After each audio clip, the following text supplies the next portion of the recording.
ঈদযাত্রা নির্বিঘ্ন করতে প্রস্তুত পদ্মা সেতু সহ ঢাকা মাওয়া এক্সপ্রেসওয়ের ৪২ কিলোমিটার সড়ক, প্রস্তুত ঢাকা চট্টগ্রাম মহাসড়কের মুন্সিগঞ্জ অংশের ১৩ কিলোমিটারও। বিভিন্ন পয়েন্টে মোতায়েন করা হয়েছে ৪ শতাধিক পুলিশ সদস্য। দুর্ঘটনা এড়াতে নেওয়া হয়েছে পদক্ষেপ। কোনো অবস্থায় যেন কোথাও দুর্ঘটনা না ঘটে এবং যানজটের সৃষ্টি না হয়, সেই লক্ষ্যে আমরা কাজ করে যাচ্ছি।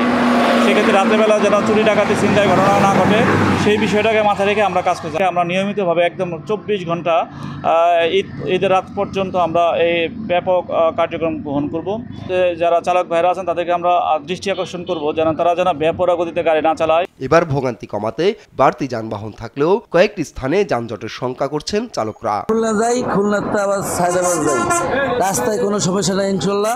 যাত্রী কম, রোজা রমজানের দিন তো রাস্তা ক্লিয়ার আছে, কোনো সমস্যা নাই, কিন্তু যাত্রী প্রচুর কম, তেলের টাকা হয়, বেতন করি কম হচ্ছে না, এই অবস্থা আছে।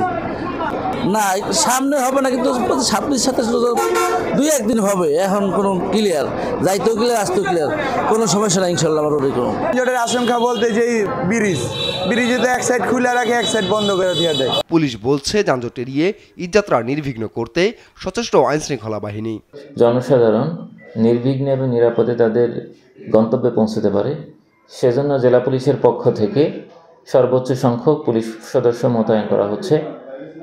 হাইওয়ে পুলিশ এবং ব্রিজ অথরিটির সাথে যোগাযোগ করে রাস্তায় যাতে কোনো ধরনের যানজট তৈরি না হয়, সেজন্য আমরা সর্বোচ্চ সতর্ক আছি। যাত্রীরা বলছেন সড়কে ফিটনেসবিহীন যান চলাচল বন্ধ ও যত্রতত্র যাত্রী উঠানামা না করালে স্বস্তি থাকবে ঈদযাত্রায়। নিউজ ডেস্ক, দেশ টিভি।